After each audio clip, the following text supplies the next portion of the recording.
A'udzubillahi minasyaitonirrajim. Bismillahirrahmanirrahim. Robbi a'udzubika min hamazati sayatin wa a'udzubika robbi ayahdurun. Robbi shrahli sodri wa yassirli amri wahlul 'uqdatam min lisani yafqahu qauli. Assalamualaikum warahmatullahi wabarakatuh. Salam sejahtera untuk kita semua. Rahayu, namaste, om swastiastu, namo buddhaya. Salam kebajikan dan sehat untuk kita semua. Kembali lagi belajar bersama saya Abu Marlo.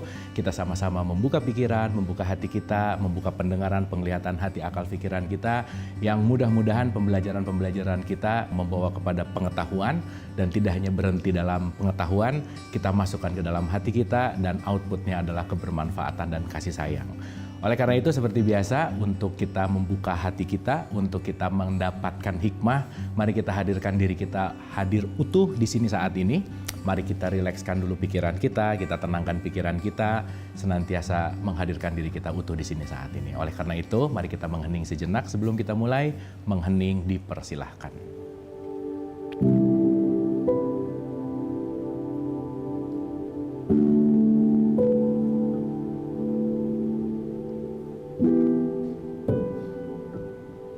Selesai, terima kasih. Mudah-mudahan kita sudah hadir utuh di sini saat ini dan siap untuk sama-sama belajar. Selalu di awal diingatkan bahwa saya bicara bukan mau ceramah, bukan mau mentausiahi, bukan berarti lebih benar, bukan berarti juga mau mengajari begitu, tetapi mari spirit kita adalah sama-sama murid, kita sama-sama belajar, sama-sama mengupgrade, yang mudah-mudahan pendapat-pendapat nanti yang akan disampaikan, yang mudah-mudahan ilmu-ilmu nanti yang akan disampaikan itu bermanfaat untuk kita. Sekali lagi, bukan hanya untuk tahu, tetapi untuk disadari senantiasa akhlak dan perilaku kita semakin lebih baik. Dan ini adalah sarana untuk bagaimana kita sama-sama meniti ke dalam diri. Sudah banyak topik yang sudah kita bicarakan. Kita sudah memulai dari kenapa kita hadir ke sini. Ya, masih ingat dengan innalillahi wa inna ilaihi rojiun. Ini fundamental sekali. Sadarilah kita ini hanyalah tamu datang ke sini mau belajar. Kita dalam school of life, sekolah kehidupan, di mana sekolah kehidupan ini berarti setiap jam adalah jam pelajaran, setiap tempat adalah tempat belajar, dan siapapun yang hadir ke kita pasti mau membawa pesan. Jadi mudah-mudahan per saat ini sudah mulai tidak melihat siapa yang datang, tetapi lebih kepada melihat pesan apa sih yang mau disampaikan. Dan pasti semua pembawa-pembawa pesan dalam tanda petik itu semua mau membawa kita untuk lebih mengenal diri. Sehingga ketika kita mulai membaca pesannya, kita akan mulai lebih mengenal diri. Semakin mengenal diri, jangan lupa man arafah nafsah, faqad arafah robbah. Siapa mengenal dirinya, pasti mengenal Tuhannya, pasti mengenal Allah. Mudah-mudahan program ini, acara ini menjadi jembatan kita untuk mengenal diri. Tentu saja untuk mengenal Allah yang satu langkah selalu mendekat kepada Dia. Karena kenapa? Ilaihi rojiun. Kita ini hanya mau pulang. Kita ini hanya sedang berjalan pulang. Mari kita bergandengan tangan bersama-sama untuk pulang ke tempat asal kita bersama-sama, dengan bagaimana kita selalu bermanfaat bagi siapapun.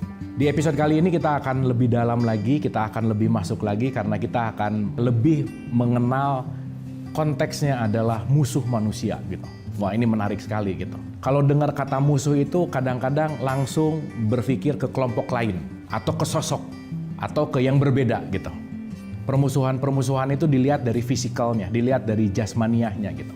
Padahal nanti kita melihat bahwa kitab suci Al-Quran mengatakan bahwa musuh manusia itu bukan kelompoknya, bukan yang berbeda, bukan. Tetapi musuh yang nyata, dalam tanda petik nyata di sini berarti yang benar-benar hadir dan ada, itu tidak lain dan tidak bukan, musuh manusia itu hanyalah setan sebetulnya.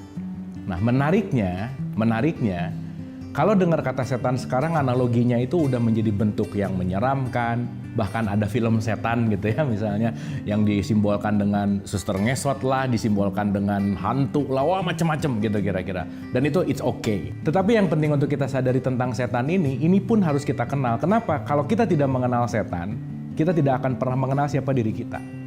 Jadi mengenal setan pun adalah salah satu jalan untuk mengenal kita. Nah, maka hari ini kita akan deep dive, kita akan menyelam, kita akan kenalan sama setan. Yang mudah-mudahan kalau udah kenal, oh tahu nih, ini panggilan dari dia, jangan diikutin dong. Oh tahu nih, ternyata musuh sejati manusia itu adalah setan itu sendiri. Oke, kita mulai. Boleh dipersiapkan catatannya. Siapa tahu ada yang mau nyatet gitu, siapa tahu ada yang mau bikin notes. Oke, kita akan mulai dari bahasa dulu seperti biasa ya, dari analoginya dulu gitu. Bahasanya begini kira-kira. Kalau kita berbicara bahwa konteks kehidupan ini adalah belajar, Kan dikatakan wa ma khalaqtul jinna wal insa illa liya'budun. Aku tidak menciptakan jin dan manusia hanya untuk a'bud. A'bud itu beribadah. Beribadah itu adalah menyerahkan dirinya, menghambakan dirinya gitu ya, atau dalam bahasa gampangnya services, untuk melayani gitu. Untuk mengikuti gitulah kira-kira. Nah, saya kasih contoh sederhana begini. Dalam progressing penciptaan, ketika Allah mengatakan wa ma khalaqtul jin. Nah, sering juga ya kita dengar kata jin. Nah, jin juga jadi kadang-kadang hal yang aneh gitu, hal yang menakutkan, yang mengerikan, pakai jin ya, gitu-gitulah kira-kira. Ya it's okay lah, pemahaman umum seperti itu di 2+2. Tetapi kalau kita masuk ke dalam kesadaran log 10.000, jin itu artinya dari kata jana. Jana itu artinya adalah yang tersembunyi. Nanti bisa dianalogikan, jin itu juga adalah energi atau kekuatan atau power gitu kira-kira. Maka manusia ini ada power.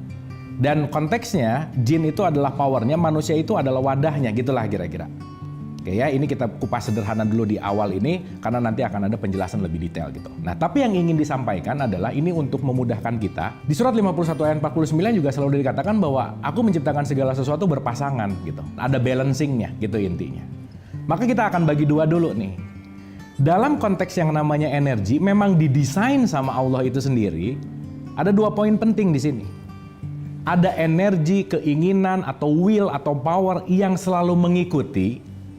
Yang selalu mengikuti itu disebut malak. Malak itu artinya tunduk patuh. Dan ada yang selalu dalam tanda petik nggak mau ngikutin, berputus asa, namanya jadi ablasa gitu kira-kira. Jadi ada 2 poin penting nih dari jin ini nanti jadi 2 gitu. Ya, kita tidak berbicara jin-jin yang dikatakan di publik, di umum gitu, enggak ya. Tapi jin di sini kita berbicara masalah energi, nanti kita akan paham. Nah, artinya kenapa jadi ada malaikat dan jadi ada iblis gitu kira-kira. Di mana malaikat yang tunduk patuh, di mana iblis yang membangkang. Memang didesain seperti itu. Maka ablasa dan malakut ini adalah 2 aspek yang diciptakan oleh Allah, di mana ini akan menjadi pendamping kita sebagai manusia untuk menjalankan peran kita di muka bumi ini gitu. Gitu ya. Nah, karena topik kita akan masuk kepada yang ablasa, iblis atau setan.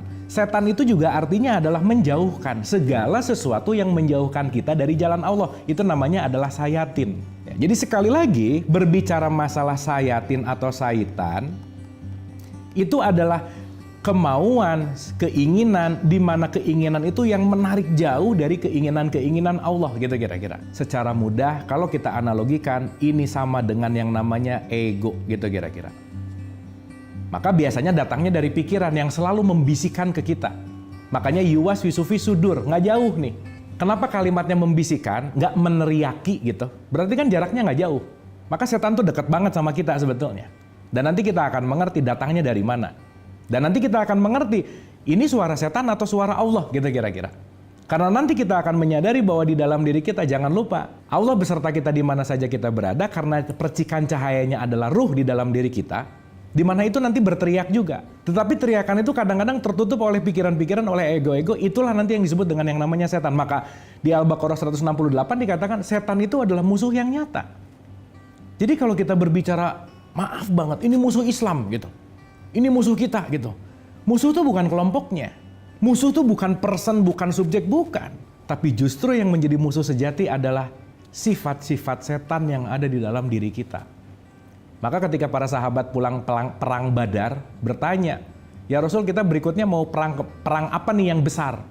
Dan Nabi Muhammad selalu mengatakan bahwa kita baru selesai dari perang kecil. Perang Badar yang segitu luar biasa disebut perang kecil karena kenapa? Perang yang sejati itu adalah perang melawan hawa nafsu. Perang terhadap diri sendiri gitu. Diri sendiri di sini dalam konteks adalah ego. Di mana ego itulah nanti yang akan kita pahami sebagai yang namanya setan itu sendiri gitu. Pembelajaran masih akan kita lanjutkan, tetaplah bersama saya. Masih bersama saya Abu Marlo, mari kita lanjutkan pembelajaran. So, di tahapan pertama, berbicara masalah setan, kita lepasin dulu nih dari gambar yang menyeramkan, dari film yang menyeramkan, kita lepasin dulu. Tetapi setan adalah satu sifat yang mengajak kita untuk jauh dari keinginan-keinginan Allah. Itu poin pentingnya.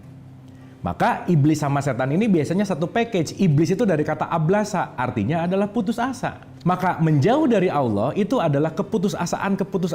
Maka banyak orang yang berputus asa karena kenapa? Mengikuti hawa nafsunya.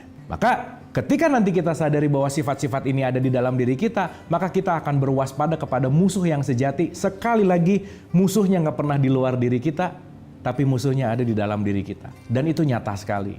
Nyatanya dalam bentuk apa? Bisikan-bisikan dan ajakan-ajakan. Coba direnungkan. Untuk semua pemirsa yang ada di rumah, kita renungkan. Sehari semalam sama siapa sih paling sering kita ngobrol? Pasangan? Anak?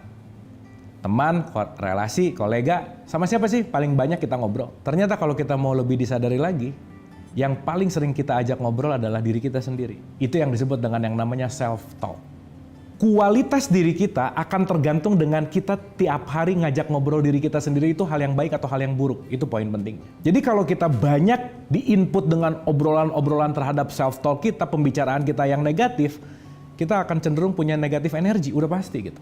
Dan pembicaraan-pembicaraan, obrolan-obrolan, suara-suara yang negatif itulah nanti yang disebut dengan yang namanya sayatin tadi.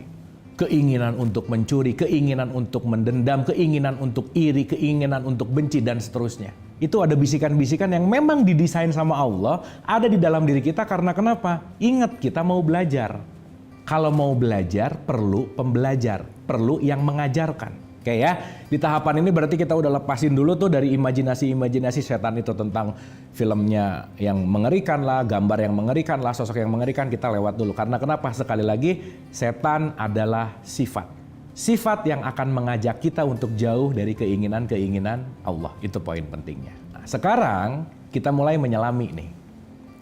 Di mana ini datang dari drama kosmis awal ketika kita mau diciptakan sama Allah. Di Quran, di surat 38 ayat 71-82, itu ceritanya detail sekali. Di mana dikatakan, ketika Allah berfirman kepada para malaikat, aku mau menciptakan manusia dari tanah. Dan nanti kalau udah ada, wahai malaikat, kamu nanti tunduk patuh ya, sujud ya sama mereka, bantu mereka. Tiba di ayat berikutnya dikatakan, datanglah, ada satu yang tidak mau sujud, namanya adalah iblis itu sendiri. Di mana konteks yang namanya iblis, sekali lagi, itu adalah padu padan kita sebagai manusia. Setiap manusia pasti punya setan atau iblisnya. Untuk apa? Untuk menjadi guru kita, apakah kita mau tetap di jalan Allah atau mau mengikuti mereka, gitu kira-kira. Jadi mohon maaf nih, tugas mereka itu hanya mengajak, garis bawah tanda seru, saya ulang. Tugas mereka itu hanya mengajak karena itu perintahnya Allah. Mengajak siapapun manusia untuk keluar dari jalur Allah. Maka mohon maaf banget kalau sekarang ngomong iblis yang terkutuk gitu. Sebenarnya yang terkutuk itu bukan iblisnya, yang ngikutinnya sebetulnya. Karena tugas mereka hanya mengajak. Dan kita boleh memilih untuk tidak mengikuti.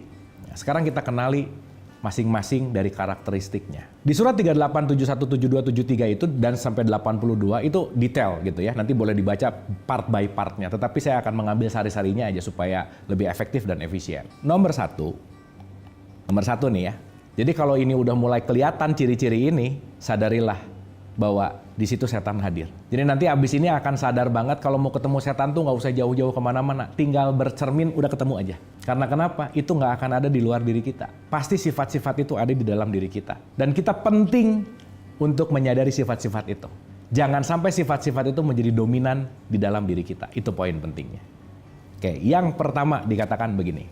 Komplainlah iblis kepada Allah bahwa iblis tidak mau tunduk kepada Adam. Kan gitu ceritanya. Kenapa? Karena iblis punya sifat yang namanya sombong. Itu nomor satu. Dah selesai. Jadi sorry to say, mau jadi setan dalam tanda petik, nggak usah jauh kemana-mana. Jadilah orang sombong, di situ sifat setan yang akan hadir di dalam diri kita. Maka dalam tanda petik orang yang sombong adalah orang yang dikuasai oleh setan. Orang yang dikuasai oleh hawa nafsu, oleh ego. Di mana sombong artinya apa? Merendahkan yang di luar dirinya, merasa saya lebih baik. Jadi kalau udah mulai mau nunjuk-nunjuk keluar nih, agak disadari, mau ngejudge aja, oh ya saya udah mau mulai jadi setan nih, gitu kira-kira. Supaya apa? Begitu saya sadar bahwa sifat setan itu muncul, maka kenapa sih ada ta'udz? A'udzubillahi minasyaitonirrajim. Itu kan bukan hanya serta-merta diucap auzubillahi minasyaitonirrajim. Bukan. Tapi memohon perlindungan kepada Allah dari godaannya. Karena kenapa? Begitu saya mulai mau nunjuk menyalahkan orang lain, auzubillahi minasyaitonirrajim. Hati-hati nih. Yang merasa kamu lebih baik dari dia adalah sifat setan yang ada di dalam diri kita. Jangan sampai dia yang jadi dominan. Bahayanya, dia hadir tanpa sebuah kesadaran, dia dominan tanpa sebuah kesadaran, dan dia menguasai diri kita tanpa sebuah kesadaran. Akhirnya mulai nunjuk, mulai menyalahkan, menyesatkan, mengkafirkan, bahkan mungkin bisa menyakiti secara fisik karena nggak sadar. Tanpa sebuah kesadaran, setan yang menguasai diri kita. Nanti begitu ketemu atau begitu ketangkep dalam tanda petik nyalahin, saya digoda setan. Nggak bisa, setan memang tugasnya menggoda. Kamu mau tergoda atau tidak? Tergantung kesadaran dirimu, gitu kira-kira. Maka kenapa dalam tradisi Islam kita dikasih untuk menyadari dan merenungkan kesadaran ini dalam sholat 5 waktu, gitu kira-kira. Ya tapi menariknya kalau itu hanya dilakukan sebagai ritual, ya nggak ngaruh juga, udah pasti gitu. Gitu ya. Jadi nomor satu, waspadalah terhadap kesombongan. Karena sifat dasar alamiah dari setan adalah sombong. Sekali lagi, sombong berarti merendahkan di luar diri kita, menyalahkan di luar diri kita. Pokoknya sesuatu hal yang saya merasa lebih baik dari siapapun. Udah pasti itu sedang dalam tanda petik dikuasai oleh setan. Sekali lagi, itu adalah sifat. Pembelajaran masih akan kita lanjutkan, tetaplah bersama saya. Masih bersama saya Bu Marlo, mari kita lanjutkan pembelajaran. Maka pintunya setan itu bisa masuk melalui pendengaran kita, penglihatan kita, pikiran kita. Hati-hati itu. Informasi yang masuk itu bisa dalam tanda petik bisa membangkitkan karakteristik setan itu sendiri. Maka jangan lupa, we are what we eat. Kita ini apa yang kita makan. Dan bukan masalah makanan fisik, bukan. Informasi itu makanan kita. Pikiran kita itu tergantung dari informasi apa yang masuk ke kita. Kalau kita terbiasa dengan informasi-informasi yang penuh dengan kekerasan, penuh dengan judgment, penuh dengan kebencian, otomatis kita akan terpengaruh dengan informasi itu. Maka penting banget untuk selektif dalam memilih informasi di derasnya overload information yang sekarang ada di semua sosial media. Itu penting banget. Dan waspadalah itu akan dalam tanda petik memencet tombol setan di dalam diri kita yang akan membuat jadi aktif. Yang akhirnya apa? Menyalahkan orang.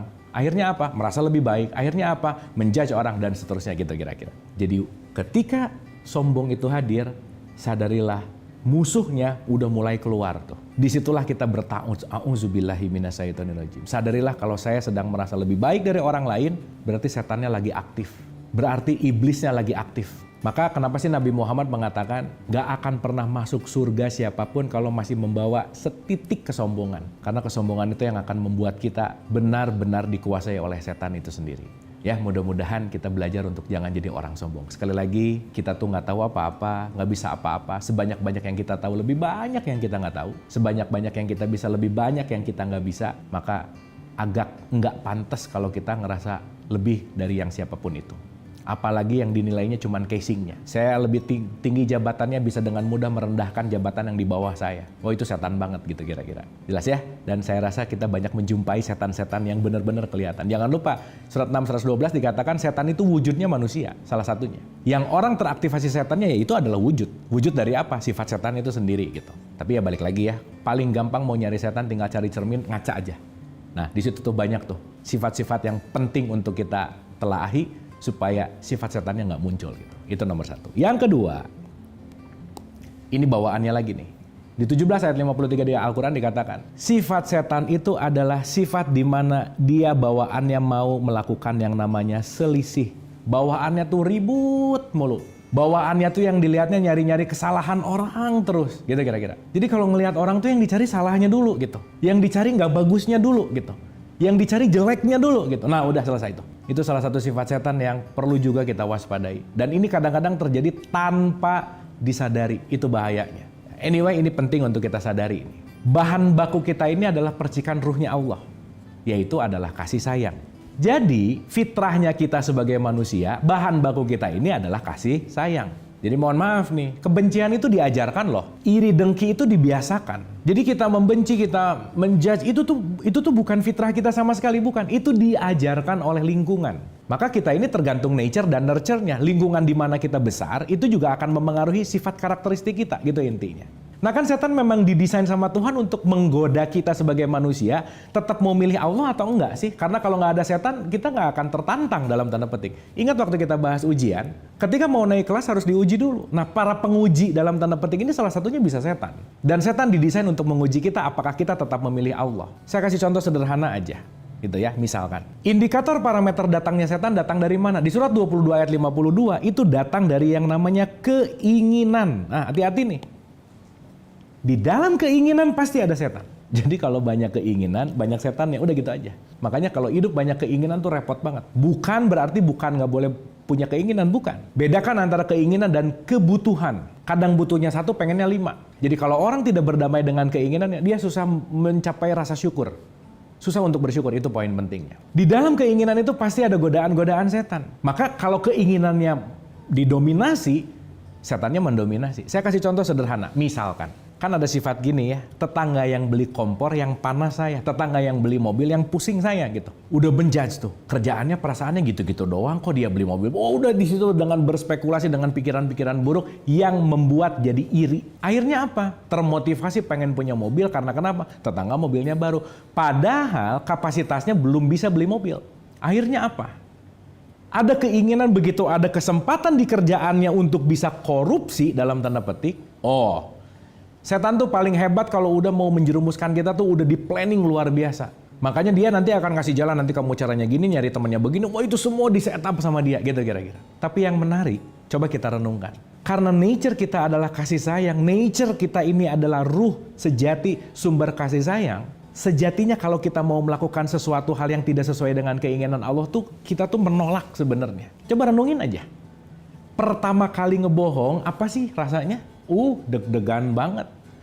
Gemeteran, ngomongnya nggak enak. Karena kenapa? Tubuh kita tidak didesain untuk keluar dari jalur Tuhan sebenarnya. Dan berbohong dalam tanda petik, kalau kita mau berbicara gitu ya, untuk kepentingan dan ego dan seterusnya, itu tidak didesain untuk itu. Maka berbohong pertama kali pasti deg-degan aja udah. Tapi suara setan itu manggil-manggil terus, udah nggak apa-apalah, bohong aja. Karena kalau kamu bohong, kamu korupsi, bisa dapat uang cepat sekarang, kamu bisa beli mobil, kamu bisa ngalahin tetangga kamu. Itu tiap hari keluar tuh. Kalau kita terdominasi terus sama pikiran-pikiran setan. Akhirnya bohonglah pertama kali dengan takut. Tapi kadar ketuhanan di dalam, kadar kasih sayang kita akan turun yang nanti kadar setannya justru malah meningkat. Akhirnya apa? Bohong kedua udah nggak sedeg-degan bohong pertama. Lebih santai. Digoda lagi. Bohong ketiga, bohong keempat, bohong kelima. Dan akhirnya kebohongan-kebohongan itu jadi kebiasaan kita. Besok-besok setan yang nggak datang udah bohong duluan nih orang. Akhirnya dia nggak usah ngegoda lagi. Dia akan menggoda dengan cara yang lain. Akhirnya jadi apa? Jadi habits, jadi kebiasaan. Dan kebiasaan itu nanti yang akan dalam tanda petik membuat kita sulit untuk kembali ke jalannya Allah gitu kira-kira. Maka nanti setan nggak bisa disalahin. Kenapa? Karena yang membiasakan untuk bohong tuh kamu. Saya cuma ngajak. Maka nanti akan kembali kepada kebiasaan-kebiasaan kita. Maka untuk melepaskan godaan-godaan setan itu perlu repeatual action. Salah satunya adalah sholat 5 waktu. Makanya perlu diulang-ulang. Dengan apa? Kesadaran. Clear ya? So, waspadalah tentang kesombongan. Waspadalah tentang berselisih. Jadi kalau bawaannya udah mau berselisih, hati-hati, ini setan yang lagi aktif nih. Sadari cepat. Karena begitu kita sadar, auzubillah, kita kembali lagi ke jalan Allah. Oke, disitulah bagaimana kita bisa menanggulangi sifat-sifat setan di dalam diri kita. Karena kenapa? Dalam kesombongan, berselisih, kikir, tidak mau menolong orang lain, mendengki apapun hal-hal yang buruk, itu adalah godaan-godaan setan dan itu adalah musuh sejati kita. Oleh karena itu, kenalilah setan yang ada di dalam dirimu, maka kamu akan mengenali Allah. Maka kamu akan mengenali siapa diri sendiri, diri sejati kita. Oleh karena itu, sadarilah bahwa sifat itu selalu ada, selalu hadir, maka mari kita waspada terhadap bisikan-bisikan setan, bisikan-bisikan yang membawa jauh dari kasih sayang Allah, dan mari kita selalu tanamkan kasih sayang Allah. Karena kenapa? Dengan selalu menanamkan kasih sayang Allah, maka setan-setan itu tidak akan bisa berkutik di dalam diri kita. Terima kasih, mudah-mudahan bermanfaat. Mohon maaf lahir dan batin. Wabillahi taufiq wal hidayah. Assalamualaikum warahmatullahi wabarakatuh.